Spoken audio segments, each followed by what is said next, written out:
तो आप सभी साथियों को बहुत बहुत नमस्कार। आज के इस लेट नाइट सेशन में आपका स्वागत है, अभिनंदन है। आशा करता हूं कि आप सभी शानदार होंगे, जबरदस्त होंगे और बेहतरीन तरीके से अपने आने वाले प्रमोशन एग्जाम की तैयारी कर रहे होंगे। आज गुड इवनिंग बहुत सर। ही खास दिन रहा। राजू नयन जी हैं लाइन पर, देखें जरा कौन कौन से साथी जुड़े हुए हैं। वाह, फटाफट जुड़ गुड रहे हैं। Evening sir. गुड इवनिंग नमस्कार, सर। गुड इवनिंग राजू, कैसे हो? बस बढ़िया सर, शानदार। शानदार है ना, मजा आ गया ना, है ना। ये आज एकदम मजा का आ गया। जो सेशन है ये आपके लिए बहुत ही शानदार होगा, क्योंकि आज हमारे सेंट्रल बैंक ऑफ इंडिया के साथियों का एग्जामिनेशन था।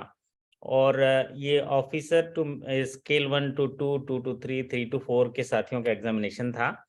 और 0 to 1 का जो एग्ज़ाम है कल है 9 बजे। तो 11 बजे तक तो सब वापस आ जाते हैं। 2 घंटे का जो एग्जामिनेशन होता है, और इसमें जो 100 क्वेश्चंस होते हैं उनको हल करने के लिए केवल 80 मिनट दिया जाता है। 2 घंटे में पूरा सेशन इसलिए हो जाता है क्योंकि पहले से ही रजिस्ट्रेशन वगैरह करना होता है, इसीलिए। तो आज के सेशन में हम लोग चर्चा करेंगे स्केल 1 से 2 के रिकॉल क्वेश्चंस के लिए। तो अभी तो शायद कई साथी सेंट्रल बैंक ऑफ इंडिया के अभी घर पहुंच गए होंगे या रेस्ट कर रहे होंगे, लेकिन अभी कोई साथी जुड़े नहीं हैं। और लेकिन मैं चाहता हूं कि वो साथी जरूर जुड़े जिनका प्रमोशन एग्जाम आने वाले दिनों में है। तो एक क्या होता है, रिकॉल क्वेश्चन से एक ट्रेंड का पता चलता है। मैं तो बोलता हूँ खजाना मिल जाता है ना। राजू नंदन जी, क्या कहना है आपका? एक अनुभव मिलता है सर कि किस टाइप का क्वेश्चन आएगा और किस टाइप का हम पढ़ें, है ना। और क्या मिलता है? ज्ञान मिलता है कि नया कोई क्वेश्चन आया है तो उसका सही आंसर मिल जाता है ना। और कौन कौन जुड़े हैं? विजय रजक जी जुड़े हैं, वाह बढ़िया, है ना। और प्रशांतो जी जुड़े हैं, वाह बहुत बढ़िया। तो आज हालांकि सेंट्रल बैंक ऑफ इंडिया के साथियों का फोन आया। स्केल 1 to 2 के जो क्वेश्चंस हैं वो काफ़ी अच्छे आए, मतलब पकड़ में आए उनके। और मिक्स आया जनरल बैंकिंग और इंटरनल बैंकिंग का। और 2 to 3 और 3 to 4 में करंट अफेयर्स, काफ़ी जो लेटेस्ट करंट अफेयर्स आए थे, जो कि सितंबर, अक्टूबर और नवंबर ऐसे करंट अफेयर्स आए थे। और स्केल 1 से 2 में जो है एक मॉडरेट सा आया था, और जनरल बैंकिंग को भी कवर मिला था और इंटरनल बैंकिंग को कवर मिला था। Social security, government business, retail loan, ये सारे को कवर मिला था। तो आप लोग तैयार हैं? मेरी आवाज़ बढ़िया तरीके से पहुंच रही है विजय जी?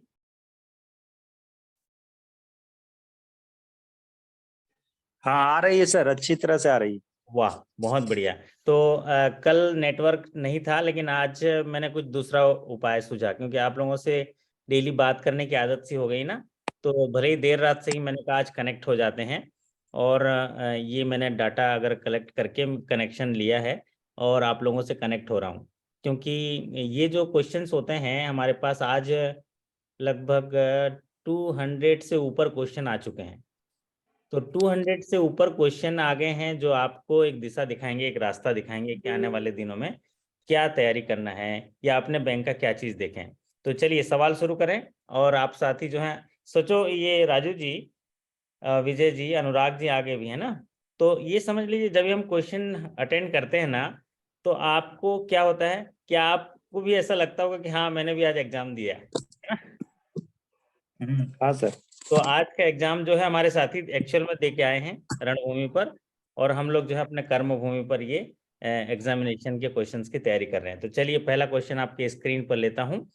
सभी साथियों से निवेदन है कि अगर आप लोग को उत्तर पता होगा तो आप लोग भी जवाब देंगे, और नहीं तो हम लोग तो डिस्कस कर ही लेंगे। तो पहला सवाल आपके स्क्रीन पर, और सवाल पढ़ेंगे हमारे राजू नयन जी, है ना। राजू नयन जी सवाल पढ़िए जरा। आज रात के सेशन में आप लोग सवाल पढ़ेंगे। What is the mobile banking password validity? वाह बहुत बढ़िया। कि एक जो मोबाइल बैंकिंग का जो एप्लीकेशन है जिसमें कि ग्राहक सेवाएं विस्तारित की जाती हैं बैंकिंग की, उसका जो पासवर्ड है उसकी वैलिडिटी, मतलब वो कब एक्सपायर हो जाता है? कोई अंदाजा है राजू नैन जी आपको? 6 मंथ होना चाहिए सर। ओके, 6 मंथ होना चाहिए। शंकर सिंह जी बोल रहे हैं 1 ईयर होना चाहिए। और कोई साथी हैं? बहुत सारे साथी जवाब दे रहे हैं, देखे जरा। वाह, शंकर 180 डेज। नमस्कार कर रहे हैं। विजय रजक जी भी नमस्ते कर रहे हैं, प्रशांतो जी भी नमस्ते कर रहे हैं, सौरभ कुमार जी। करण सैनी जी, सबको नमस्कार। प्रशांतो जी बता रहे हैं 180 डेज। शंकर सिंह जी बोल रहे हैं 1 साल। अरे 1 साल तो बहुत ज्यादा हो गया। वाह, बहुत बढ़िया। तो चलिए सीधे चलते हैं, इसका जवाब देख लेते हैं कि जो मोबाइल बैंकिंग होता है, वो मोबाइल बैंकिंग जो उसके पासवर्ड हैं वो होंगे, उसकी वैलिडिटी 180 डेज। 180 डेज में एक्सपायर हो जाता है। सुखसेन जी बोलते हैं 24 आवर्स में। नहीं नहीं नहीं, मोबाइल बैंकिंग पासवर्ड की बात हो रही है। ये 180 डेज के बाद एक्सपायर हो जाता है। ये सवाल लिखते चलिए राजू नैन जी, है ना। ये सारे सवाल जो हैं लिखना बहुत जरूरी है। पंचसूत्र आपने सुनाया था ना मैंने, पंचसूत्र। हालांकि सारे हाँ सवाल सर। लिखूंगा, फिर भी लिखना चाहिए। दरअसल इसलिए लिखना चाहिए कि 1 घंटे का सेशन आप अटेंड करते हैं, तो 1 घंटे के सेशन के बाद आपको कम से कम 10 लाइन तो लिखना चाहिए कि आज मैंने क्या सीखा। तो जो जानते हैं वो नहीं लिखेंगे तो भी चलेगा, क्योंकि वो सबकॉन्शियस माइंड में चला गया। लेकिन जो नहीं जानते हैं उसको सीखना बहुत जरूरी है। तो what is the mobile banking password validity? Mobile banking के पासवर्ड की वैलिडिटी होता है 180 डेज। चलते बढ़ते हैं अगले सवाल पर। अगला सवाल पढ़ेंगे विजय रजक जी, सवाल पढ़िए बढ़िया से। हेलो सर जी। हाँ जी। हाँ सर पढ़ रहे हैं। एक्चुअली एक चीज पूछनी थी ना, जैसे ये मोबाइल बैंकिंग का जो पासवर्ड वैलिडिटी 180 डेज है, तो ये सब बैंकों में यही होता है ना, या फिर सेंट्रल बैंक का ही है ऐसा, है ये ना? अलग अलग बैंकों में अलग अलग होता है। और ये अच्छा। आज सवाल चर्चा कर रहे हैं हम लोग सेंट्रल बैंक ऑफ इंडिया का। आज एकदम जबरदस्त तरीके से महासंगम जो है एग्जामिनेशन हुआ है। स्केल 1 से 2, 2 से 3, 3 से 4, और क्लरिकल टू ऑफिसर कल होगा, और सब स्टाफ टू क्लरिकल भी कल होगा। तो आप यकीन मानो जितने भी साथी स्क्रीन पर हैं, आप लोग को कितने सारे क्वेश्चंस मिलेंगे। हाँ जी, कितने सारे क्वेश्चंस मिलेंगे बताइए। हर एग्जामिनेशन के 100 क्वेश्चंस आपको मिलेंगे। तो मैंने क्या बताया, 0 to 1, 1 to 2, 2 to 3, और सब स्टाफ टू क्लरिकल, ये सारे क्वेश्चंस आपको मिलेंगे। तो आज चूंकि आज ही एग्जामिनेशन हुआ, इतने सारे क्वेश्चन 200-250 क्वेश्चन तो आ चुके हैं, आप लोग के पास भी आ चुके होंगे। लेकिन डिस्कस करने से क्या होता है, आपको चीज़ें आंसर के साथ मिल जाती है और आपको याद हो जाता है, दोबारा पढ़ने की जरूरत नहीं है। ये सेंट्रल बैंक के लिए है, और आप अपने बैंक का देखना पड़ेगा। हाँ, अनुराग जी। ग्रामर के लिए फिर ये वाला सेशन इम्पोर्टेंट होगा कुछ? हाँ बिल्कुल इम्पोर्टेंट होगा। सवाल सवाल इम्पोर्टेंट होंगे, जवाब आप जो है आप अपना बैंक का देख लीजिएगा। और अपना नहीं, कोई भी ठीक है। सेशन जो है खराब नहीं होता है, कोई भी सेशन नहीं अनइम्पोर्टेंट। नहीं माइंड, नहीं नहीं, मैंने बाकी क्या जैसे देखो, स्पेशली ये सेंट्रल बैंक है ना, हाँ करण जी, ये सेशन आप जग गए ना, आप जग गए ना, तो जगे हुए है। आप हाँ आप जगे हुए हैं ना, तो आपके लिए तो आपका प्लस वीडियो देख ही है। रहे थे, BCBF वाला चल रहा था आज। बहुत बढ़िया बहुत बढ़िया। तो ये सेशन भी साथ में रहिए, और मैं जो ठीक है बोलता हूँ उस बातों पे बिलीव करके, जो मैं बोलता हूँ साथ में रहिए। ओके आप ओके आपके ओके, अंदर बी दृष्टि कंटिन्यू। मिलेगी, और चीज़ों को आपको जो है आपको मदद मिलेगी। तो बढ़िया, चलिए ये सवाल पढ़ेंगे हमारे विजय रजक जी। पढ़िए जरा, प्यार से पढ़िए। हाँ सर, नमस्ते सर। नमस्ते विजय जी। हाँ सर, क्वेश्चन नंबर 2 है आप मेरे सामने sir. What is the maximum two wheeler loan limit for सब स्टाफ एम्प्लॉय? वाह, बहुत बढ़िया है ना, कि जो सब स्टाफ साथी हैं उनको स्टाफ जो लोन मिलता है टू व्हीलर के लिए, कन्वेंस लोन मिलता है, वो कितना है। तो शंकर सिंह जी 2 लाख लिखते हैं, कैनरा बैंक का है वो। फिर शशि जी 90,000 लिखते हैं, JRGB में 90,000 है। विजय जी क्या बोलते हैं, आपके यहाँ कितना है? हमको तो जहाँ तक JRGB के मेरे सर ही हैं सर, अच्छा, ओके, शशि सर। हाँ तो बहुत बढ़िया, सही बता रहे होंगे। और सही बता यहाँ रहे पर हैं। क्योंकि सेंट्रल बैंक 60,000 है सर, 60,000 है अच्छा, JRGB। JRGB में 60,000 है, सब स्टाफ के लिए पूछा गया है। और ये सवाल जो है सेंट्रल बैंक ऑफ इंडिया के लिए पूछा गया है, तो हर बैंक का अलग अलग होता है। तो यहाँ पर सेंट्रल बैंक ऑफ इंडिया के लिए 1 लाख सुखसेन जी बता रहे हैं। हाँ जी। 60 को चेंज करके 90 कर दिया गया सब स्टाफ के लिए सर। अरे वाह, ये शशि जी बोल रहे हैं कि हाँ JRGB सर का है, JRGB का अपने बैंक का बता रहे हैं वो। तो आप अपने अपने बैंक का एकदम फटाफट इसको देख लीजिएगा। ये चूंकि सेंट्रल बैंक ऑफ इंडिया का है। सर 2 to 3 में ऑफिसर्स का आया था सर, वो 2 लाख है ना?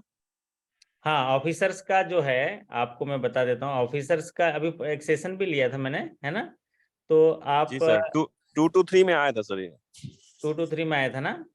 जी ओके, जी सर। तो मैं अभी आपको बता देता हूँ, है ना, कि सभी में से तो ये व्हीकल लोन जो बताया स्टाफ से जुड़े हुए, ये इम्पोर्टेंट ही होते हैं आपके लिए।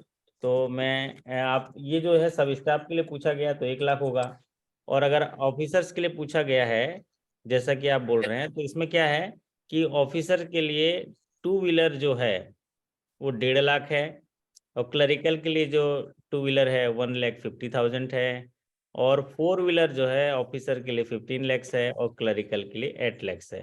तो अगर ऑफिसर के लिए आपने 2 लाख लिख दिया तो गलत हो जाएगा, है ना? जी सर। ठीक है, वो है 1.5 lakhs है, 1.50 lakhs। तो यहाँ पर चूंकि सब स्टाफ के लिए है, ये रिवाइज हुआ है, तो पहले ये 80,000 था, इसको 1 लाख कर दिया गया है, तो ये सवाल है 1 लाख। चलिए बढ़ते हैं अगले सवाल की, और अगला सवाल आपके स्क्रीन पर सवाल है, what is the maximum loan under cent rental scheme and processing charge? Anurag ji, ये स्कीम रेंटल स्कीम क्या होता है? अनुराग जी, अनुराग जी, सर नहीं पता सर ये। रेंटल स्कीम क्या होता है कि जो भी प्रॉपर्टी ओनर होते हैं ना अनुराग जी, प्रॉपर्टी ओनर होते हैं, है ना? तो जी प्रॉपर्टी सर। ओनर क्या करते हैं, वो अपने प्रॉपर्टी को लीज पे दे देते हैं, रेंट पे दे देते हैं, बराबर? तो बैंक क्या करती है कि जिनको वो रेंट पर दिए हैं उनको जो है वो रेंट एडवांस दे देता है, बैंक लोन के रूप में एडवांस दे देता है, और जो रेंट आएगा उसको ईएमआई में जो है वो पे करना होता है। तो इसको बोलते हैं सेंट रेंटल स्कीम। ठीक है, सेंट इसलिए जुड़ता है क्योंकि ये सेंट्रल बैंक का है, आपके बैंक में भी ये प्रोडक्ट होगा। तो यहाँ पर मैं आपको सेंट रेंटल का बताया मैंने, है ना? तो सेंट रेंटल मतलब ये प्रॉपर्टी ओनर को देते हैं, और प्रॉपर्टी ओनर को जो लोन देंगे वो क्या होगा, प्रॉपर्टी ओनर क्या करता है, अपने प्रॉपर्टी को लीज पर रेंट पर दे देता है, और जब रेंट पर दे देता है तो बैंक क्या करती है, उसके जो फ्यूचर रेंट है महीने का, उस रेंट को लोन के रूप में दे देता है। तो यहाँ पर मैक्सिमम लोन पूछा गया है कि मैक्सिमम लोन कितना होगा। तो कोई साथी अपना बैंक का कुछ बता पाएगा, या किसी बैंक के बारे में अपने मुझे बैंक? अंदाजा लग रहा है 10 लाख होना चाहिए। 10 लाख होना चाहिए, ओके। तुक्का है। ओके, है ना? हमारे यहाँ मैक्सिमम 10 करोड़ है सर। ओके, और नाम, बैंक का नाम भी बता देंगे? GRG bank. JRGB, है ना? तो ये चूंकि सेंट्रल बैंक से जुड़ा हुआ सवाल था, तो मैं आपको सीधे सवाल पे ले जाता हूँ, आंसर पे ले जाता हूँ। और सेंट्रल बैंक के लिए जो सेंट रेंटल है वो 5 करोड़ है मैक्सिमम, मैक्सिमम लोन 5 करोड़ है। और जो प्रोसेसिंग चार्ज पूछा गया था, तो 1% of loan amount maximum 3 lakhs processing charge लेंगे। तो जो लोन है उसका 1% प्रोसेसिंग चार्ज होगा लोन अमाउंट का, और लेकिन जो उसका चार्ज प्रोसेसिंग लेंगे मैक्सिमम 3 lakhs लेंगे। तो यहाँ पर मैक्सिमम लोन है 5 करोड़। चलिए, मतलब समझ लो, मैंने बताया था ना अनुराग जी आपको कि जब भी किसी लोन स्कीम को पढ़ा जाए तो क्या 5 चीजें पढ़ी जानी चाहिए, बताओ? अनुराग जी बताएंगे। पंचसूत्र। सर पंचसूत्र, एक तो मैक्सिमम लोन अमाउंट कितना दे सकते हैं, maximum and minimum. Okay. Second repayment कितना उसमें होगा, रीपेमेंट कितने डेज में होना चाहिए। थर्ड है third eligibility, eligibility, margin, eligibility कितनी होना चाहिए, margin, LTV ratio and margin. Security, और LTV रेशियो, है ना? फोर्थ है सिक्योरिटी, उसमें क्या रखेंगे। ओके। और प्रोसेसिंग चार्ज नॉर्मली नहीं पूछता है, लेकिन इसमें पूछा है प्रोसेसिंग चार्ज। तो प्रोसेसिंग चार्ज इसलिए पूछता है क्योंकि इससे क्या है, बैंक को इनकम होता है प्रोसेसिंग चार्ज में, है ना? तो what is the maximum loan पूछा, 5 करोड़ है रेंटल स्कीम में, और उसका प्रोसेसिंग चार्ज है 1% of loan amount maximum 3 lakhs। Normally processing charge देखेंगे तो 0.50 होता है, और रिटेल में 1% के आसपास होता है, और जो प्री आईटी सेक्टर में होते हैं उनमें 0.50 होता है। और जब फेस्टिव सीजन्स होते हैं उस समय प्रोसेसिंग चार्ज वेव कर दिए जाते हैं। तो इसमें वेरिएशन होता है, इसीलिए नहीं पूछा जाता, लेकिन यहाँ पूछा है, तो आप ध्यान रखिए प्रोसेसिंग चार्ज का। चलिए अगला सवाल आपके स्क्रीन पर, इसको पढ़ो अनुराग जी।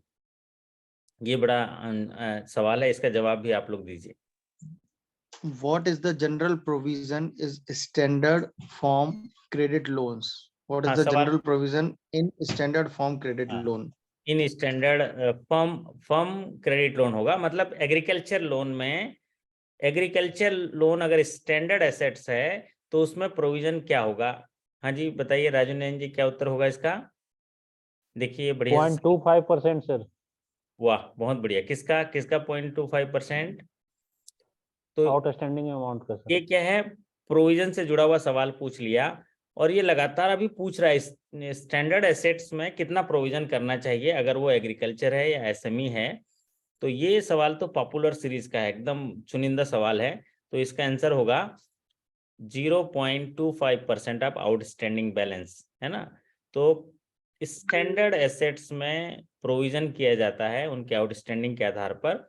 और स्टैंडर्ड एसेट में नॉर्मली जो है आईरेक नॉर्म्स के हिसाब से जो इनकम रिकॉग्निशन एंड जो आपका एसेट क्लासिफिकेशन के आधार पर उसमें 3 चीजें होती हैं। एसेट क्लासिफिकेशन होता है, इनकम रिकॉग्निशन होता है, प्रोविजनिंग पार्ट होता है। ये पूरा को मिलाएंगे तो आपका इनकम आईरेक नॉर्म्स होते हैं। तो इनमें क्या होता है, सभी एसेट्स में प्रोविजन होते हैं। तो स्टैंडर्ड एसेट में नॉर्मली प्रोविजन कितना होता है बताएंगे राजू जी, नॉर्मली कितना प्रोविजन होता है? नॉर्मली 0.40% होता है सर। 0.40% होता है। लेकिन एग्रीकल्चर और एसएमई अकाउंट में 0.25% ऑफ आउटस्टैंडिंग होता है। और फिर अलग सेक्टर हैं, कॉमर्शियल रियल एस्टेट है तो अलग होगा, वो सारी चीजें आप देख लीजिएगा। लेकिन ज्यादातर पॉपुलर सीरीज का सवाल ये है। अब बढ़ते हैं अगले सवाल की और अगला सवाल ये तो बढ़िया, कौन पढ़ेगा? ये शंकर जी हैं, शंकर जी आईफोन वाले हैं शंकर जी। यस सर, अरे good evening sir. Good evening, good evening. आप याद ही नहीं करते हम कितने दिनों से हैं बाहर हैं। यस सर, मुझे पता है सर आप अगरतला में हैं। अरे वाह वाह वाह। कहाँ मैं अगरतला में, तो आप ही के पास हूँ। आप एकदम क्लिक करते हो मैं आ जाता हूँ। ठीक है, पढ़िए सवाल, पढ़िए जरा। Suspicious transaction report is to be submitted to home?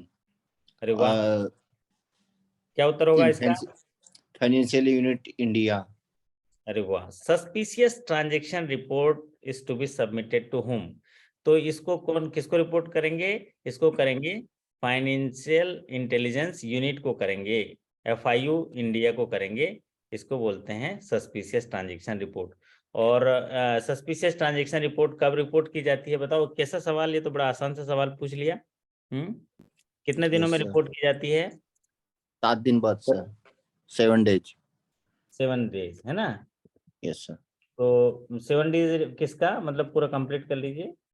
महीने के सर 7 दिन बाद, महीना खत्म नहीं, होने नहीं, के नहीं, 7 नहीं, दिन बाद। नहीं, नहीं, डेट ऑफ suspicious कंफर्मेशन होने के 7 दिन बाद, कंफर्मेशन के 7 दिन बाद।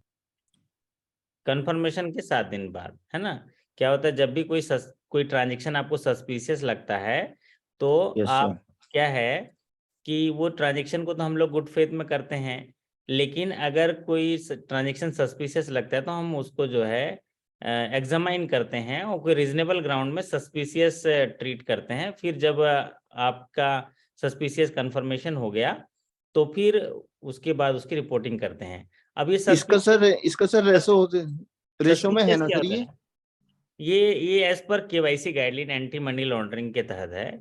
और इसके लिए मैंने आपको बताया था अभी, वो जो 3-4 स्टेजेस बताया था ना, इसके लिए क्या क्या स्टेज बताया था? प्लेसमेंट, लेयरिंग, इंटीग्रेशन, ये सारी चीजें बताई थी ना। ये सस्पिशियस में आता है ना सर? सर क्या ये कोई- डिपॉजिट में है कि उसमें है सर? विड्रॉल में कस्टमर विड्रॉल करेगा तब है या सर? ट्रांजेक्शन दोनों तरीके से होता है। डिपॉजिट में भी अगर आपको लग रहा है और वो ट्रांसफर में भी कर रहा है तो क्या करेगा, एक कस्टमर आएगा, ब्लैक मनी को जमा करने की कोशिश करेगा और उसको व्हाइट मनी में कन्वर्ट करेगा। मैंने 3 चीजें बताई थी ना, प्लेसमेंट, लेयरिंग एंड इंटीग्रेशन। तो इनसे एक्टिविटीज से जुड़े हुए अगर कोई ट्रांजेक्शन करता है तो फिर क्या करते हैं, उसको रिपोर्टिंग करते हैं सस्पिशियस ट्रांजेक्शन। ये अनयूजुअली फाइनेंशियल ट्रांजेक्शन होते हैं। मान लीजिए कोई कैश में ही ज्यादातर DD बना रहा है 49,000, तो उसको जो है आप सस्पिशियस ट्रांजेक्शन उसकी इंक्वायरी कराओगे, कंफर्म कराओगे। फिर हाँ, इसमें क्या है, नॉर्मल जो इंडस्ट्री के प्रैक्टिस हैं, उसका फाइनेंशियल हिस्ट्री है, वो बैंकिंग के हिसाब से नॉर्मल प्रैक्टिस के हिसाब से मिला तो ठीक है। As per the customer business, अगर कस्टमर का बिजनेस है आपका FMCG का और वो ड्रग्स के तरफ पैसा जा रहा है, कुछ नहीं जा रहा है, तो ये सस्पिशियस ट्रांजेक्शन है। एक डिटेल सेशंस भी किसी में मैंने बताया था, है ना। चलिए, तो यहाँ पर फाइनेंशियल इंटेलिजेंस यूनिट है इंडिया। बहुत बढ़िया है। शंकर जी तो सभी सवालों के जवाब दे ही देंगे, आज 200-250 सवाल जवाब दे देंगे। हालांकि आज ही सवाल आया है तो मैं उतना सवाल तैयार नहीं कर पाया हूँ। देखते हैं जितना भी सवाल है आगे, फिर अब तो है ही है ना। चलिए, अब ये सवाल है, अगला सवाल है, what is the maximum period for earnest money deposit scheme?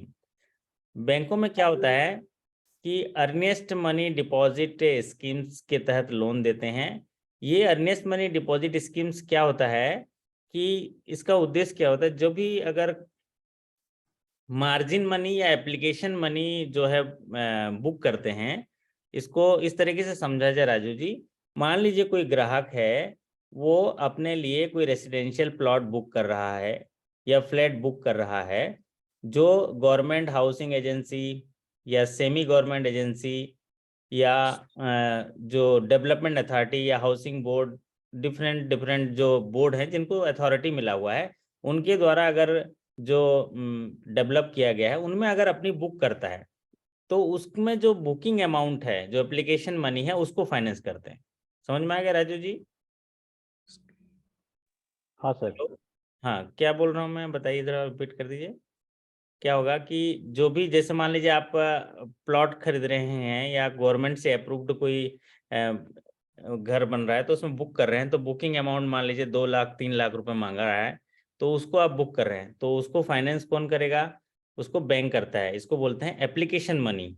मतलब इतना पैसा बुक करेंगे तब जाके आपका वो जो है उसका बुकिंग अमाउंट होगा। और बुकिंग अमाउंट होने के बाद कई बार वो नहीं भी मिलता है ना, और मिल भी जाएगा। तो ऐसे चीजों के लिए उस बुकिंग अमाउंट के लिए लोन देती है। इनका नेचर होता है डिमांड लोन नेचर का है। तो इसके लिए मैक्सिमम पीरियड कितना है ये पूछा गया है। कोई आइडिया है मैक्सिमम पीरियड? सर जैसे जो 6 महीना होना चाहिए अपन सर। इसको 6 सरल महीना। भाषा में पगड़ी भी बोल सकते हैं ना, कि जो हाँ पगड़ी हाँ, देते ये हैं। अपने अनुराग जी बढ़िया सरल भाषा में बताते हैं। पगड़ी, हाँ पगड़ी। पगड़ी लेकिन वापस होता है या नहीं मिल जाए नहीं तो होता। वापस ही होता था पगड़ी तो, कि नहीं होता है? नहीं सर, वो क्या तो होता, जैसे मान लीजिए घर अलॉट हो गया तो फिर देना पड़ेगा, नहीं हुआ तो वापस आएगा। हाँ वैसे ही वैसे ही। हाँ वैसे ही ना। और दूसरा ना, ये जो प्रोजेक्ट होते हैं बड़े लंबे समय के लिए जाते हैं ना, तो लंबे समय के लिए राजू नहीं चाहेगा कि अपना पैसा लग जाए, उसको फाइनेंस कर देंगे। इसको एप्लीकेशन मनी फाइनेंस बोलते हैं, अर्नियस मनी फाइनेंस बोलते हैं। और ये जो अर्नियस मनी फाइनेंस होते हैं, इनको जो है कम पीरियड के लिए दिया जाता है। इसीलिए ये पूछ लिया देखो कि इसमें कितना पीरियड के लिए फाइनेंस होंगे। तो जैसा कि हमारे राजू नैन जी बोला, अंदाजा 6 महीना हो सकता है इसमें, और ज़्यादा अमाउंट का भी रिस्ट्रिक्शन रहता है। एप्लीकेशन मनी में ज़्यादा नहीं होता। तो मैक्सिमम अमाउंट ये सेंट्रल बैंक की अगर बात करें तो 10 लाख है। और इसका मैक्सिमम पीरियड जो है 180 दिनों का होता है। तो इसमें जो भी अर्नियस्ट मनी डिपॉजिट किया गया है एजेंसी में, उसको लियन किया जाता है। टेपरटाइट एग्रीमेंट होता है उसमें। और नॉट, अगर अलॉटमेंट नहीं हुआ तो वो रिफंड बैंक को आएगा। अगर अलॉट हुआ तो जो अकाउंट जो है वो हाउसिंग लोन में कन्वर्ट हो जाएगा। ये कुछ फैसिलिटी है। और बाकी चीज़ें तो आप डिटेल में पढ़ेंगे तो जान जाएंगे। तो यहाँ पर क्या हुआ, सही जवाब 180 डेज के लिए किया जाता है। तो ये बैंक टू बैंक वेरी करेगा कि? बैंक टू बैंक वेरी करेगा शंकर जी। ये सब यस सर। इंटरनल स्कीम्स हैं बैंक के। लोन स्कीम है। बैंक क्या करती है, अपने ग्राहकों के जीवन को सुविधाजनक बनाने के लिए, अपने ग्राहकों की आवश्यकताओं को पूरा करने के लिए, उनके वित्तीय सहायता प्रदान करने के लिए स्कीम बनाती है। उसके लिए उनके बोर्ड ऑफ डायरेक्टर को पावर्स होते हैं। और उसके आधार पर उनके ग्राहकों से, या जैसे फील्ड फंक्शनरी से फीडबैक आया कि सर ऐसा लोन होना चाहिए। जैसे मैंने कल एक लोन पढ़ाया था ना, स्टेट लेवल बैंकर कमेटी के साथ जो टाई अप होगा, मुख्यमंत्री राशन परिवहन योजना, तो ये फील्ड से गया होगा, ऐसी रिक्वायरमेंट है तो उसके लिए पॉलिसी बन जाता है। तो ठीक उसी तरह बैंक, अलग अलग बैंक के लिए अलग अलग होता है। और आप अपने बैंक की पॉलिसी देख लीजिएगा। लेकिन ये अर्नेस्ट मनी जो उद्देश्य है वो पर्टिकुलर उस चीज़ के लिए, जिससे मैंने बताया कि कोई एप्लीकेशन कोई बुक करना चाहता है, रेसिडेंशियल फ्लैट है, हाउस है, प्लॉट है, गवर्नमेंट एजेंसी से अप्रूव्ड हैं, तो ऐसी जगह अपनी जो बुकिंग अमाउंट बोलेंगे, इसको क्या बोलेंगे, बुकिंग अमाउंट, तो उसको बोलते हैं अर्नियस्ट डिपॉजिट। चलिए अगला सवाल आपके स्क्रीन पर, सवाल पढ़िए जरा। राजू नैन जी सवाल पढ़िए बढ़िया आराम से। Maximum credit information company CIC score of the applicant. अच्छा म्यूट हो गए, म्यूट हो गए, ओपन कर लीजिए। Maximum credit information company CIC score of the applicant for cent pension loan scheme. हाँ, इसमें क्या पूछा गया है, जब भी आप अपने पेंशनर को लोन देते हैं पेंशन स्कीम के तहत, तो ये पर्टिकुलर स्कीम से ऊपर है, पर्टिकुलर स्कीम के ऊपर है, सेंट्रल बैंक का सेंट पेंशन लोन स्कीम। इसमें मिनिमम CIC स्कोर कितना होना चाहिए अनुराग जी, कितना होना चाहिए आपके बैंक के हिसाब से? क्योंकि आप अपने बैंक का ही बता पाएंगे, क्योंकि हर बैंक का CIC जो है लगभग समान सा होता है, लेकिन 650। कंपटीशन है तो इसी वजह से है। तो यहाँ पर जो है CIC स्कोर समय समय पर बैंक रिव्यू करता है, और रिव्यू करते हुए उसमें परिवर्तन भी होता रहता है, जैसे कोविड समय में कम हो गया था। और इंटरनेट फैसिलिटी, इंटरनेट तो ठीक है ना, अब तक आवाज पहुंच रही है मेरी? चलिए, तो यहाँ पर जो है, क्लियर है सर, बढ़िया आ रहा है। यहाँ पर सिविल 6 सिविल जो है 700 है, और क्रिप 5 मार्क्स जो है 700 है, और एक्सपीरियंस जो है 725 है। तो थोड़ा सिग्नल वीक है, आप लोगों की आवाज़ थोड़ा लेट आ रही है, लेकिन फिर भी सेशन हो जाएगा।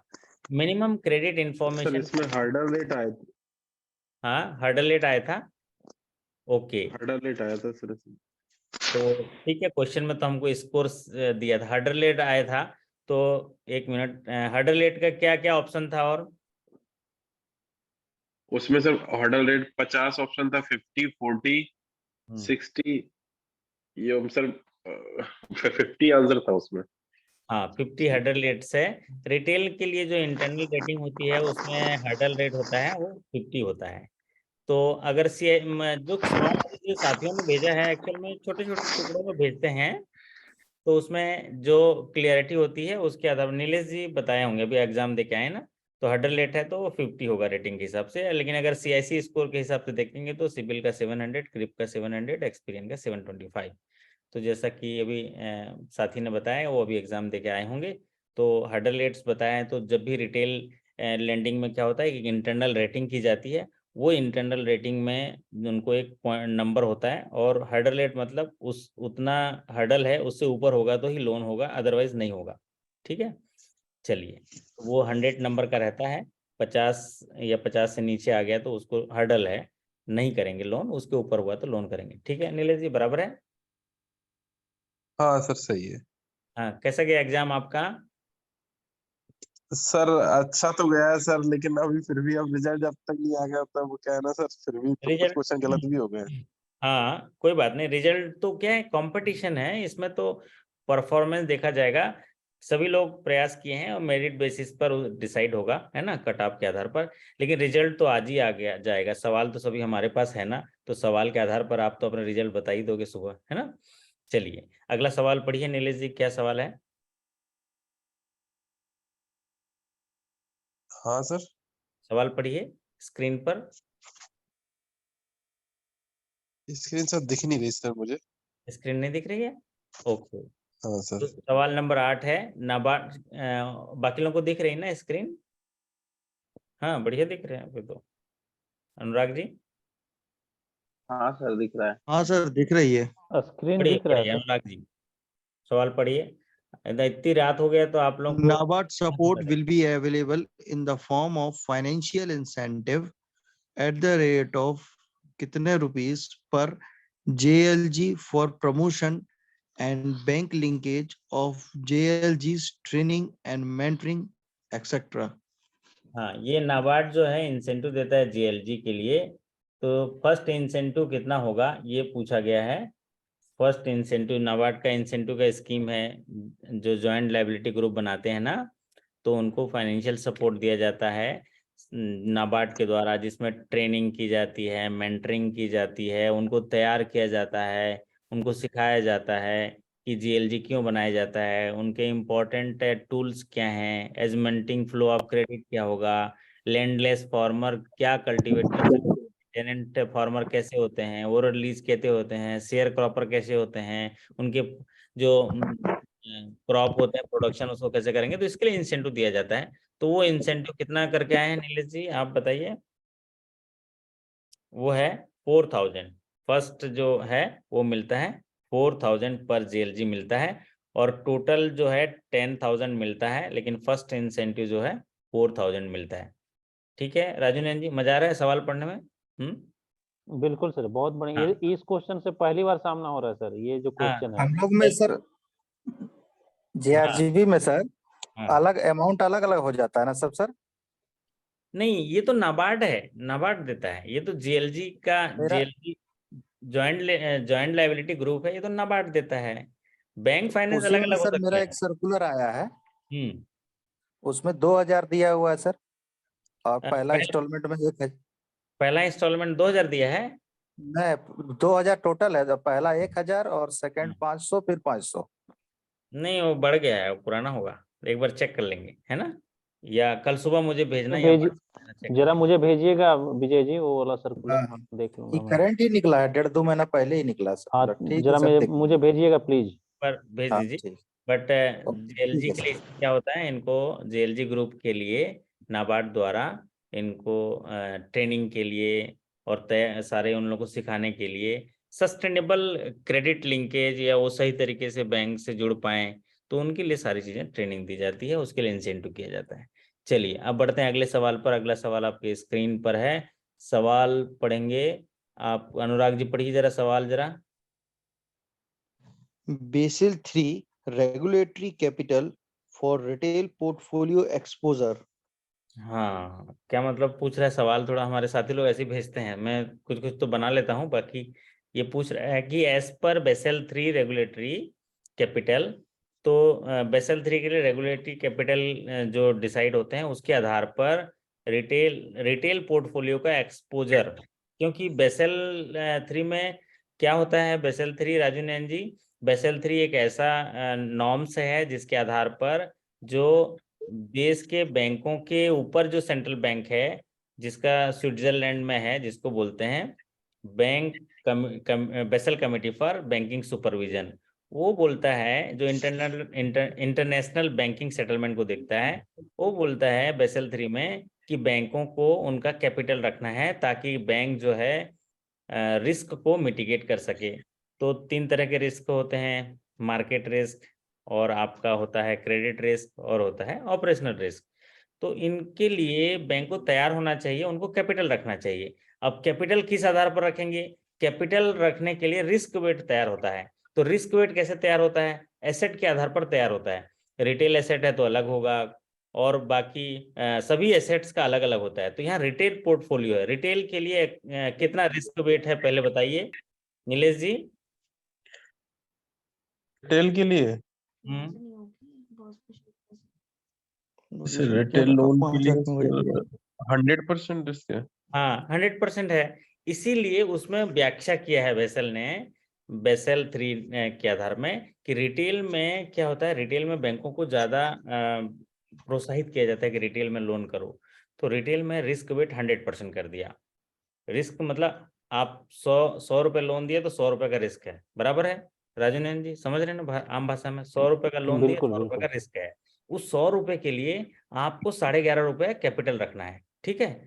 तो यहाँ पर सवाल क्या पूछा है कि ये रिटेल कहने के लिए कौन सा लोन होगा, कौन सा लोन होगा रिटेल कहने के लिए, वो होगा 7.5 करोड़ तक के एक्सपोजर को रिटेल कहते हैं।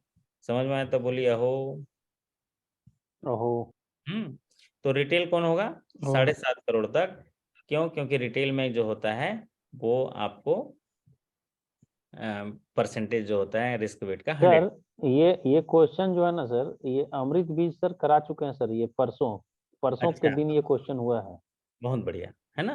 तो ये बेसल 3 रेगुलेटरी कैपिटल के आधार पर रिटेल पोर्टफोलियो में एक्सपोजर के लिए बोला गया है कि रिटेल कौन सा कहलाएगा, वो है ऐसे एक्सपोजर जो 7.5 करोड़ तक होंगे, उनको रिटेल कहलाएगा एज पर बेसल 3। चलिए अगला सवाल आपके स्क्रीन पर है, ये नीलेश जी पढ़ के बताएंगे, जरा सवाल पढ़ो जरा नीलेश जी, अभी दिख रहा है स्क्रीन आपको।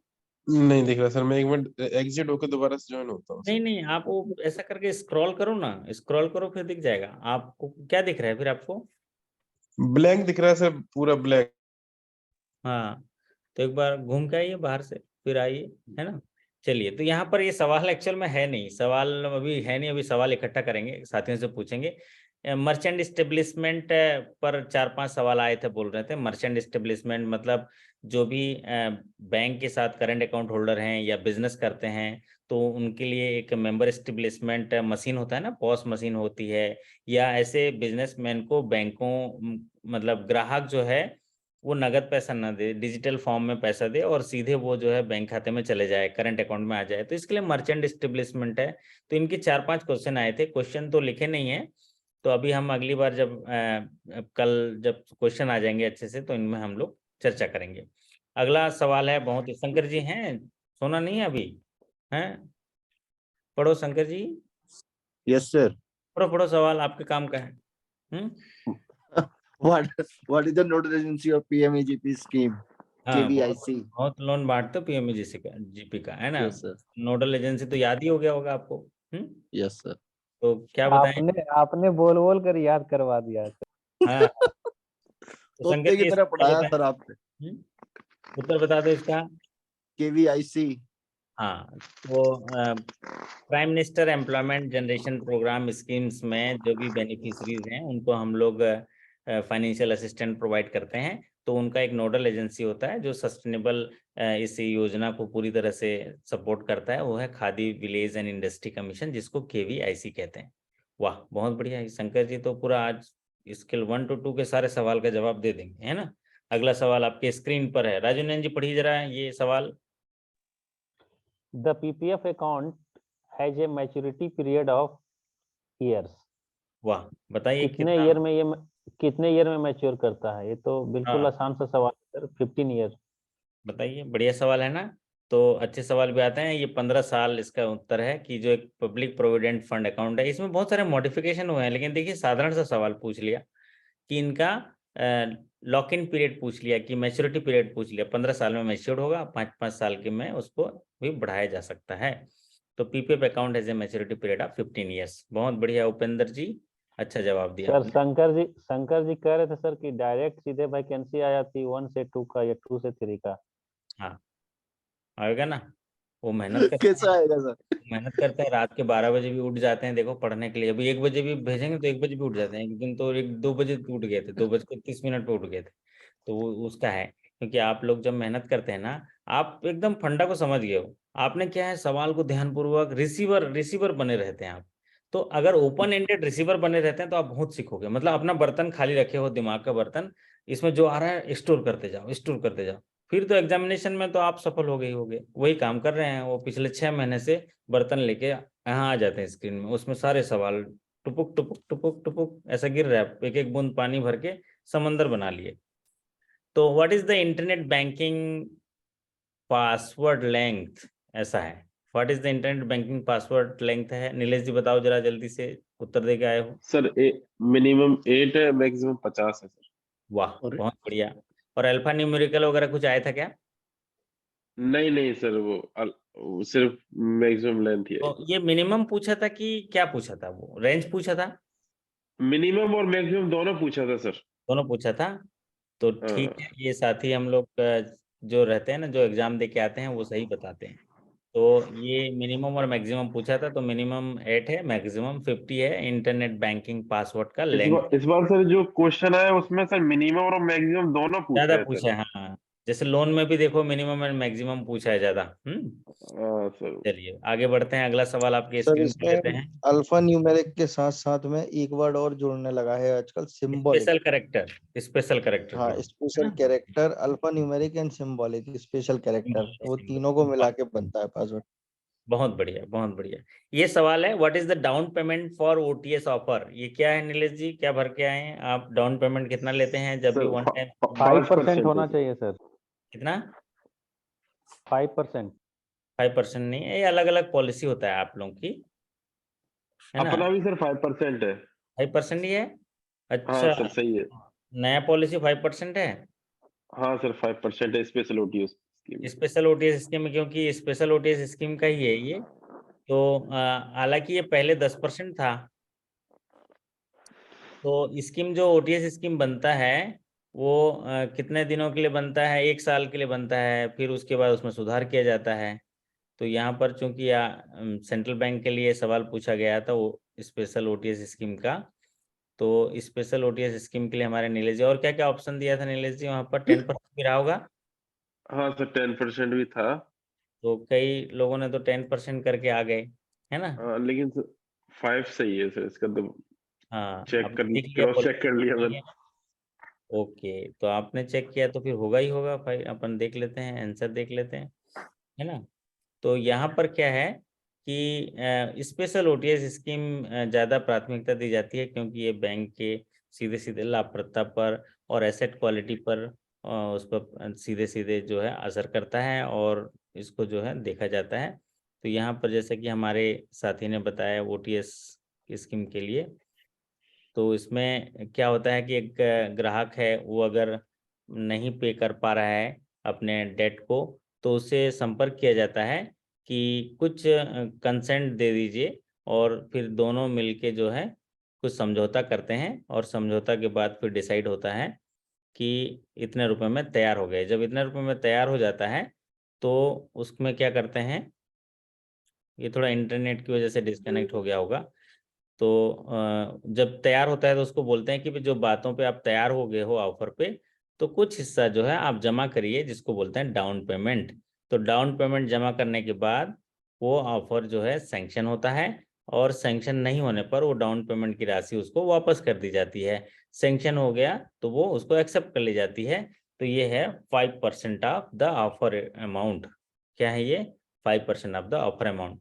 मतलब बहुत सुविधाजनक हो गया। ग्राहक को बोलते हैं कि भाई हम तो अभी ऑफर तैयार हुए तो 5% दे दो, 1 लाख रुपए में तैयार हुए हो तो 5,000 रुपये दे दीजिए, बाकी पैसा के लिए आप समय उसको दे देंगे, 6 महीने का समय एज पर पॉलिसी में हम उसको दे देंगे। चलिए अब बात करते हैं अगले सवाल पर। अगला सवाल आपकी स्क्रीन पर है, सवाल पढ़ेंगे। ये क्या सवाल आया था Nilesh ji? How many members in SHG group, ऐसा आया था? हाँ सर, ये सेम टू सेम आया था। बताओ, हैं बताइए राजू नैन जी, क्या उत्तर होगा? क्या बताएं? देखो गजब गजब सर, जबरदस्त गजब। क्वेश्चन, 10 से 20 सर, शंकर जबरदस्त जी वो तो 10 से गिनो जरा 20, यहाँ कितने हैं। 1 2 10 से 20, 1 2 3 1 2 4 5 6 7 8 9 10 11 12 13 14 15, 15 और 2 17, 17 है सर ये तो।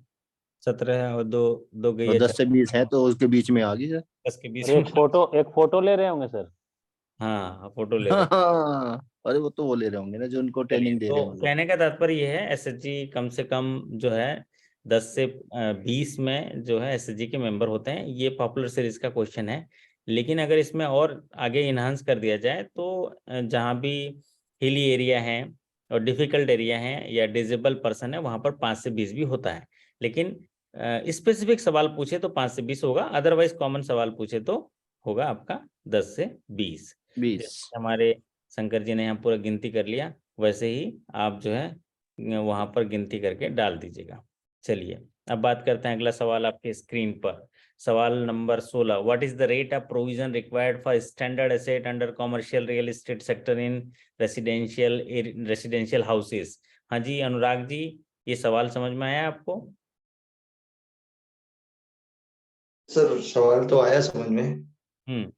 कि जब भी कोई कॉमर्शियल रियल एस्टेट को बैंक फाइनेंस करती है, और वो जो कॉमर्शियल रियल एस्टेट्स है अगर वो रेसिडेंशियल हाउसेस बनाता है, तो स्टैंडर्ड एसेट्स में कितना प्रोविजन होगा? जैसा कि मैंने बताया स्टैंडर्ड एसेट 0.75 सर। है ना, इस स्टैंडर्ड एसेट्स के लिए सवाल पूछा गया है। तो स्टैंडर्ड एसेट के प्रोविजन से 2 सवाल पूछ लिया, तो यहाँ पर है 0.75% ऑफ आउटस्टैंडिंग। और अगर कॉमर्शियल रियल एस्टेट को लोन देंगे फॉर कॉमर्शियल प्लेसेस के लिए, कॉमर्शियल शॉप के लिए, तो कितना होगा उसमें? तब 1% होगा सर। 1% होगा। अगर हाउसिंग लोन देंगे टीजर रेट पे तो कितना होगा? 1%। 2%।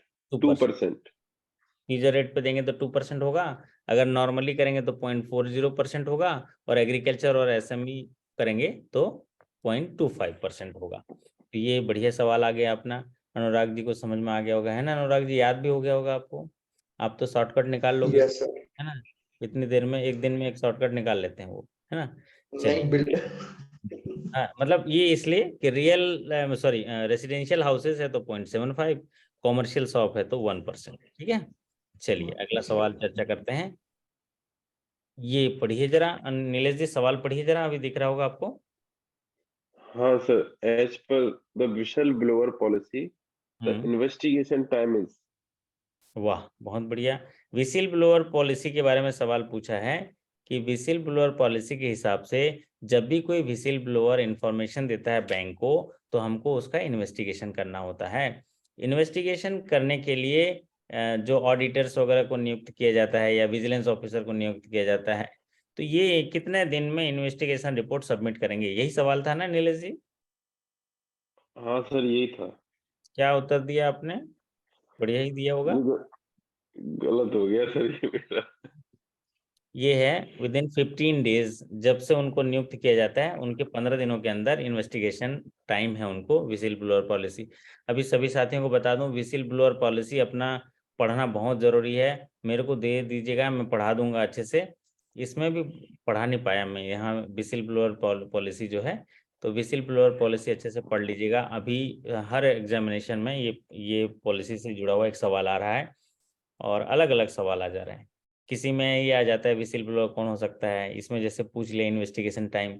नॉर्मली हमारे नीलेश जी भी पढ़े भी होंगे तो ये ओवरलुक हो गया होगा, क्योंकि वहाँ 2 डेट है। 30 डेज का भी एक है कि अगर 30 डेज के अंदर कोई ये डिक्लेरेशन दे देता है तो उसमें ये दर्ज भी नहीं होता है। लेकिन इन्वेस्टिगेशन के लिए 15 डे का समय है, जब उनको दिया जाता है काम, उससे 15 दिनों के अंदर उनको जवाब इन्वेस्टिगेशन करना होता है। अब बढ़ते हैं अगले सवाल की ओर। अगला सवाल तो बड़ा इंपॉर्टेंट है, अनुराग जी पढ़िए जरा। Customer complaint should be disposed within dash days if received at CO level. हाँ, तो क्या मतलब हुआ कि अगर सेंट्रल ऑफिस लेवल पर है कोई कंप्लेंट तो कितने दिनों के अंदर इसका रिड्रेसल हो जाना चाहिए as per the customer grievances redressal mechanism policy of Central Bank of India. तो उसके लिए 5 days. टर्न अराउंड टाइम होता है हर जगह डील करने के लिए। तो शाखा स्तर पर अगर कोई शिकायत है तो 2 दिनों में हो जानी चाहिए, रीजनल ऑफिस लेवल पर है तो 3 दिनों में हो जानी चाहिए, जोनल ऑफिस लेवल पर है तो कितने दिनों में होनी चाहिए? General 4 days sir. हाँ 4 डे Sorry, होना 6 चाहिए। हैं नहीं, जोनल ऑफिस 3 लेवल days में है, एक 3 days है सर। और एचओ लेवल में तो सही कह रहे हैं आप, एचओ लेवल में 5 डे है। एचओ लेवल में कितना है? 5 डे पर है। 5 days। और यहाँ पर अगर जैसा कि हमारे नीलेश जी बोल रहे हैं कि ब्रांच लेवल पर कितना है? 2 डेज, वो भी not less than 2 working days, मतलब 2 दिनों के अंदर, है ना। और रीजनल ऑफिस लेवल में 3 दिनों के अंदर, और जोनल ऑफिस लेवल में 4 दिनों के अंदर, और सेंट्रल ऑफिस लेवल में 5 दिनों के अंदर। ये पहले 7 दिन था, है ना नीलेश जी, अभी कम हुआ, ये 5 दिन किया गया।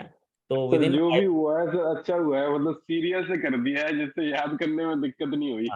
हाँ 2 3 4 5 है ना। हाँ सर। पहले क्या था, 5 दिन जेडो का था, 7 दिन जो है हेड ऑफिस का था या सेंट्रल ऑफिस का था। लेकिन अभी क्या किया है कि अभी जो है आपको 5 डे कर दिया है सेंट्रल ऑफिस। और ब्रांच में क्या किया है, विद इन 2 डेज। इसका मतलब क्या है राजू नयन जी, कि कस्टमर आया तो अगर शाखा में अगर कोई कंप्लेन आता है सर तो 2 दिन के अंदर उसको रिजॉल्व कर लेना है सर। ठीक है, ये तो आपने एग्जाम के दृष्टिकोण से बता दिया।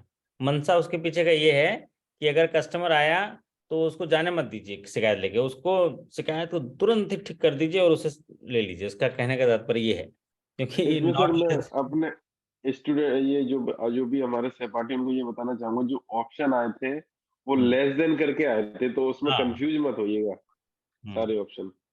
लेस तो देन 2 कोई डेज। उसमें 6 days लगाया है तो उसने सोचा कि 5 दिन में हो जाए, लेकिन वो लेस देन वो सिर्फ कंफ्यूज करने के लिए आया था। यस, देखिए फायदा होता है हमारे, देखो नीलेश धनोलिया जी है ना, अपने होनहार साथी ने बता दिया कि लेस देन आया था, less than 5 days, less than 4 day, मतलब 5 दिन तो है ही है भाई, लेकिन कम 1 दिन में भी तो कर सकता है, इसलिए ऐसा सवाल दिया गया। चलिए अगला सवाल आपकी स्क्रीन पर। As per cent Sanjeevani scheme to be scrutinized, and it should be ensured that at least how many percentage of the turnover as per GST return balance sheet should be routed through the account। अरे वाह, बड़ा कठिन सवाल पूछ लिया नीलेश जी। ये तो Saint सही हो गया था सर मेरा। सही हो गया था, अरे वाह, क्या उत्तर लिख दिया आपने?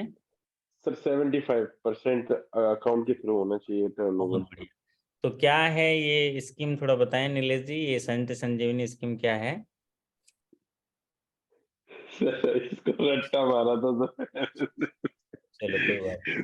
सेंट संजीवनी स्कीम एक बहुमुखी योजना है, क्योंकि ऐसे लोग जो हेल्थ केयर सेक्टर में काम करते हैं और हेल्थ केयर सेक्टर में लैंड खरीदना चाहते हैं, कंस्ट्रक्शन करना चाहते हैं, अपने हॉस्पिटल को बढ़ाना चाहते हैं, प्लांट बनाना चाहते हैं ड्रग्स बनाने के लिए, डायग्नोस्टिक लेबोरेटरीज बनाना चाहते हैं, इंफ्रास्ट्रक्चर क्रिएशन करना चाहते हैं, प्रोक्यूरमेंट ऑफ मशीनरीज करना चाहते हैं, लॉजिस्टिक वगैरह वगैरह, इनके लिए वर्किंग कैपिटल और नॉन फंड बेस्ड लिमिट है। तो ये सारी चीज़ें देने के लिए सेंट्रल बैंक ने सेंट संजीवनी स्कीम लाया है। और ये सेंट संजीवनी स्कीम्स ऐसे फाइनेंशियल प्लेयर्स को दिए जाते हैं जो डील करता है हेल्थ केयर सेक्टर में। इनके लिए सभी इंडिविजुअल्स को भी दिया जाता है, एलएलपी को भी, कंपनी को भी। लेकिन इसमें जो सवाल पूछा गया है, देखिए बहुत अच्छा, कि अगर सेंट संजीवनी में देंगे तो उनका कितना जो जीएसटी का जो टर्नओवर है उतना अमाउंट जो है, इसकी एलिजिबिलिटी क्राइटेरिया से जुड़ा हुआ सवाल पूछा। ठीक है अनुराग जी, इसकी एलिजिबिलिटी, एक एलिजिबिलिटी ये है कि इसका 75% जो है वो जीएसटी टर्नओवर का वो अकाउंट के थ्रू रोटेट होना चाहिए। It should be routed through the account at least 75% of turnover as per GST return, as per GST return या बैलेंस शीट। तो ये हुई ना बात, 75% ऑफ टर्नओवर, ये तो सही कर दिए है ना। तो सही कर दिए तो नीलेश जी की तरफ से चाय कल सुबह सबको आ जाएगा, चाय पियेंगे सब लोग। आइए, कौन से माले पे बैठते हैं नीलेश जी? First Male, second Male?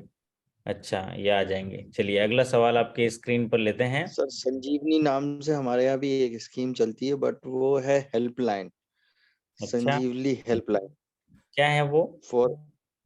For HR related matters. अगर किसी को कंप्लेंट से, जैसे अगर मैनेजर ज्यादा परेशान कर रहा है तो उसके बारे में बोल सकते हैं, या अगर और भी कोई परेशानी है जो आपके हितों की रक्षार्थ नहीं है तो उसमें संजीवनी में बता सकते हैं।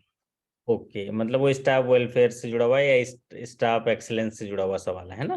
हाँ, स्टाफ वेलफेयर से जुड़ा। यहाँ पर ये संजीवनी है, ये जो है हेल्थ केयर में जो इंफ्रास्ट्रक्चर डेवलपमेंट के लिए प्लांट वगैरह बनाते हैं उनके लिए। इसमें मार्जिन 25% होता है। और इसका जो असेसमेंट अगर टर्म लोन है तो उसका DSCR 1.25 होता है। और इसमें मैक्सिमम लोन कितना होता है नीलेश जी? मैक्सिमम और मिनिमम? मिनिमम 10 लाख का लोन होता है, और मैक्सिमम कितना होता है नीलेश जी अभी बताएंगे? 100 करोड़। कितना? 100 करोड़। हाँ। और अगर डॉक्टर है, मान लीजिए MBBS MD MS हैं, तो मैक्सिमम 5 करोड़ होता है।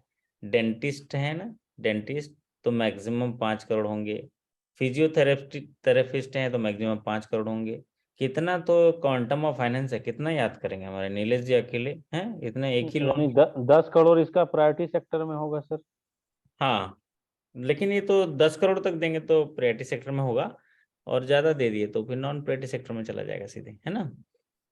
चलिए, ये हो गया आपका सेंट संजीवनी स्कीम। मतलब लोन के बारे में बहुत पूछा गया है, इंटरनल रिटेल स्कीम, है ना नीलेश जी? ये सर पूरा सर, मतलब उसमें मेमोरी बेस्ड दिया है तो पूरा रटने का था सर इस बार।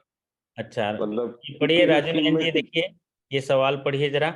ये हालांकि 20वां सवाल है, 21 लिखा हुआ आ गया, कोई बात नहीं, 20 समझिए। What is the minimum and maximum loan limit of Cent Gold Storage loan scheme? वाह, कोल्ड स्टोरेज। कोल्ड स्टोरेज है। तो ये सवाल देखिए क्या पूछ दिया। अभी हमारे नीलेश जी बता रहे थे ना कि क्या बोल रहे थे, मिनिमम और मैक्सिमम दोनों पूछ रहा है। है नीलेश जी, क्या डाल के आए इसमें, मैक्सिमम मिनिमम? सर इसका आंसर तो 10 लाख टू 50 करोड़ है, लेकिन सर मेरा इसमें गलत हो गया है। मैंने सिर्फ 5 लाख टू 50 करोड़ कर दिया है सर, क्योंकि वो कंफ्यूजन आया था। कंफ्यूजन हो मैक्सिमम तो जाता याद है, था। कंफ्यूजन हो जाता है। वो वैसे मैंने देखा है जहां पर भी वो मिनिमम लोन आता है ना, वो ज्यादातर 10 लाख है। पॉलिसी को आप पूरा, मैंने क्या बोला था कि सभी लोन के ये, क्या बोला था राजू नंदन जी, बोला था ना सभी लोन के 5 चीजें ऐसे छोटे छोटे कॉलम बना के लिख लीजिए। बिल्कुल। उसमें ना हालांकि 2 लाख भी किसी किसी में है, 5 लाख भी है, लेकिन हो जाता है, कन्फ्यूजन हो जाता है वहां पर। तो ये जो है स्कीम में कोल्ड स्टोरेज है। कोल्ड स्टोरेज स्कीम में जो भी कोल्ड स्टोरेज है उसके रिक्वायरमेंट के लिए वहाँ पर जो है लोन दिया जाता है वेयर हाउस के लिए। और प्रॉफिटेबिलिटी अगर न्यू यूनिट है तो अच्छा है। और एग्जिस्टिंग हो, अगर एग्जिस्टिंग यूनिट है तो, अगर प्रॉफिट मेकिंग यूनिट हो तो उसको देंगे, और नया है तो उसको दे देंगे एज पर प्रोजेक्टेड, उसका जो इन्वेस्टमेंट जो है सारा प्रोजेक्ट रिपोर्ट। और इसमें टर्म लोन भी दिया जाता है, ओवरड्राफ्ट फैसिलिटी भी दी जाती है। मिनिमम जो लोन होगा वो होगा 10 लाख, और मैक्सिमम जो होगा 50 करोड़। और इसमें कोलेटरल सिक्योरिटी और रेटिंग के आधार पर उनकी जो मार्जिन वगैरह जो है अलग अलग डिसाइड होता है। अगर ओवरड्राफ्ट लिमिट है तो 25% होगा, और अगर वेयर हाउस रिसीट वाला है तो 40% होगा, है ना। रेंट रिसीवेबल है तो 40% होगा, और एडवांस पेमेंट टू फॉर्मर है तो 25% होगा। ऐसे बहुत सारे तो कंडीशन है, लेकिन यहाँ पर जो पूछा गया सवाल, सीधा सवाल पूछा गया, वो पूछा गया है कि मिनिमम 10 लाख मैक्सिमम 50 करोड़। तो ये कन्फ्यूजन हो जाता है, सही बात है। अब आज जो है मैं थोड़ा सा लेट स्टार्ट किया था और बनाना स्टार्ट किया था, तो कम ही सवाल बना पाया। वैसे और भी बहुत सारे सवाल आए हैं। तो आज के सेशंस में इतना ही। आज जो है कम सवाल चर्चा कर पाए, लेकिन अगले सेशन में हम लोग और सवाल चर्चा करेंगे। तो आप सभी के लिए मैंने प्रार्थना किया है। यहाँ पर जहाँ पर आए हूँ एक मंदिर है, यहाँ पर ये मंदिर है 51 शक्तिपीठ में से एक शक्तिपीठ है। ये है उदयपुर, यहाँ पर माता जी के मंदिर है। तो वहाँ पर आप सभी के उज्जवल भविष्य की और आपकी सफलता के लिए मैंने कामना किया है। सर साथ में शेखर दास भी है ना सर? हाँ, शेखर दास जी आए थे शेखर दास सर आजकल हम लोगों के साथ सेशन में नहीं आ रहे हैं सर, पूछे अब नहीं आएंगे, सर उनसे। अभी वो इलाज के लिए जा रहे और हैं, बाद मिलेंगे, है ना। और जाए क्या सर? और ये सर रॉयल इनफील्ड वाले भी हैं, नाम भूल गया मैं इनका, हाँ क्या हाँ नाम हाँ, है? यस यस, अभिनंदन, ये नहीं नहीं अभिनंदन नहीं। है। कोई हाँ। बनर्जी है ना, ये बनर्जी, अभिनंदन हाँ। बनर्जी आज अभिनंदन थोड़ा बनर्जी, हाँ। स्किड भी हो गया, घर जाते समय थोड़ा मिलने आया था, बाइक से गिर गया है, थोड़ा कल आएगा देखते हैं, तो है ना। क्योंकि रात को हो जाता है ना, दिखता नहीं है कुछ भी चीज़, तो थोड़ा सा गिर गया है, बाकी ठीक है सब, थोड़ी बहुत चोट लगी है। तो उसके लिए थोड़ा प्रार्थना कर दीजिए, ठीक हो जाए कल, है ना। और बिल्कुल सर। बाकी और रिंकू मैडम है, तो सब बहुत अच्छा लगा मुझे मंदिर में जाके। देखो मैं मेरे के एनर्जेटिक लग रहा हूँ मैं, अब हमेशा ही लगता हूँ, आप लोग का साथ रहता है तो आप लोगों की दुआएं मिलती हैं, तो बट आज और थोड़ा एनर्जेटिक लग रहा है, ये इसीलिए अगरतला से कितनी दूरी पे था सर ये मंदिर? ये है 58 किलोमीटर, 58 किलोमीटर पर है, और बहुत सिद्ध मंदिर है। अच्छा फील हुआ वहाँ पर, और अच्छा लगा मिलके। तो बाकी क्वेश्चंस हम लोग डिस्कस करेंगे नेक्स्ट सेशन में। आज राजीव सर, हाँ जी, हाँ बोल रहे सर, इस मंदिर में आपका मतलब अच्छा आस्था रहा सर। अब हम लोग का जेआरजीबी में भी पावर जरा मिलेगा सर जरूर आपका। मिलेगा, हाँ। जरूर मिलेगा। आप लोगों का कंप्लीट करा देंगे। मैं काफी दिनों से इंतजार आप लोग कर रहे थे। अभी फटाफट आप देखिए, स्टार्ट करने की देरी है, 3-4 दिन में 4-5 लोग पढ़ाएंगे 4-4 घंटा, तो सब आपके लिए क्लियर हो जाएगा, ठीक है। सारे सारे सारे पॉलिसी करा दीजिए सारे सर, पॉलिसी सारे करा देंगे। पॉलिसी अरे करा अरे दीजिए। हमारे वाले भी बोलो कुछ। हाँ, आपके सर भी आप जेआरजीबी के लिए तो होंगे अभी, अभी नया स्ट्रेटजी बना के करेंगे छोटा ये। भाई है हम लोग। सर सर ये 10 दिन जो है ना सर, 10-15 दिन